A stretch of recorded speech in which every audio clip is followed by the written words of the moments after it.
चला तर मी करत आहे आज ह्याची भाजी, डांगरची. कुणी डांगरची म्हणते, कुणी लाल भोपळ्याची. तर ते उपासासाठी स्पेशल. आता मी तेलामध्ये टाकली हिरवी मिरची, बारीक कट करून टाकायची, आणि हे डांगर आणि मीठ एवढं, दुसरं काही नाही. आता ते मिरचीला चांगली थोडी लाल झाली, डांगर त्याच्यात टाकून द्यायचं, आणि टाकल्यानंतर मग त्याला चांगलं हलवायचं आणि मीठ टाकलं त्याच्यात की मग झाकून ठेवून द्यायचं. मग 10-15 मिनटं त्याला वाफवू द्यायचं. 10-15 मिनटं पण नाही, थोडं कमीच लागतं त्याला वाफवायला, काही जास्त वेळ लागत नाही. आणि झाकून ठेवलं का 1-2 मिनटांनी उघडून बघायचं, पुन्हा बघायचं, मग पुन्हा शिजली का बघायची. आणि छान उपासासाठी नुसती खाल्ली तरी जमते, आणि ह्याच्या भगरीच्या भाकरीसोबत खाल्ली तरी जमते.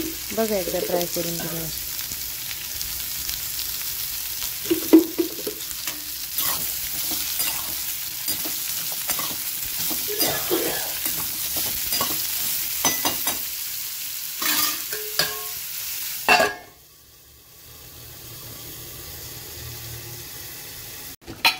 चला तर भाजी तयार झाली आता.